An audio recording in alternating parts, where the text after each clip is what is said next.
Good Breakfast Show.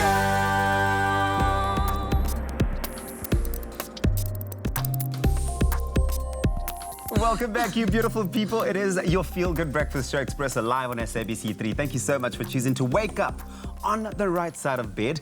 We've just discovered 3 terms that are going to be shaping our year in tech. But now, it's time for us to take a look towards an entire new decade. We're starting a whole new one. Joining us once again is our friend in tech, Bryan Smith, to explore what could be our most fundamental changes as far as technology is concerned in the next 10 years. That's exciting, Bryan. Absolutely. We're at the frontier of some really, really amazing things. And I mean, it's going to move really fast as well from here on, right? Absolutely. We'll start off with a term that's thrown around a lot in like science fiction movies, but it has world-changing potential and consequences. So, quantum physics. No, is it quantum physics? Quantum computing. Quantum computing, what exactly is it? Because when I hear quantum, I think down, Belleville. We're not going to Belleville. It does have a very South African twist to it. Yeah. But unfortunately, no, it's nothing to do with taxis. Okay. Thanks for clarifying that. Or physics. It is faster, however, so there is the connotation. So quantum computing, if you consider in our daily lives we're used to classical computing or classical machines. And that doesn't necessarily mean old technology, it means the technology we're used to using in every single day. Computers at the moment are informed by binary. So everything that you do, from sending a tweet to watching a YouTube video, is actually informed at the root level by binary code. So that's ones and zeros. And if you consider that's essentially 2 different states, right? So you have a 1 or a 0. Quantum computing essentially, instead of operating in 2 different states, is able to operate in both simultaneously.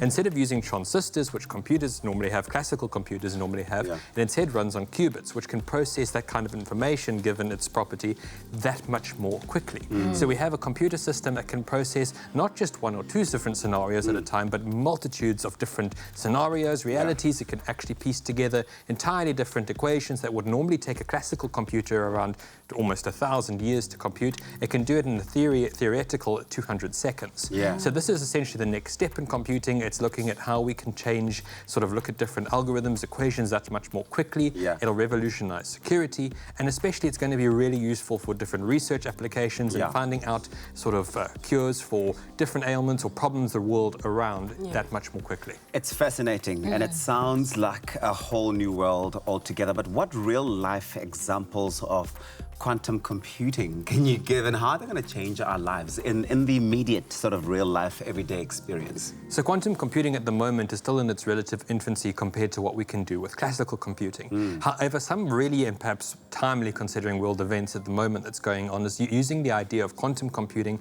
to work out different scenarios with the goal of curbing climate change. Whereas a classical computer could maybe work out the equation of what the root benefit would be, for example, of having everyone recycle. A quantum computer would be capable of looking at an entire scenario at once and factoring in how can we change, for example, transport options, how can we change our energy mix when it comes to power production, what would the net impact of recycling be, all at once to compute and essentially give us a better overview of how a different scenario might pan out with hundreds of different factors at play. And that's the power of quantum computing versus that of a classical computer. Wow. It's absolutely fascinating, but it's just a lot to comprehend, for someone who's not really technologically inclined.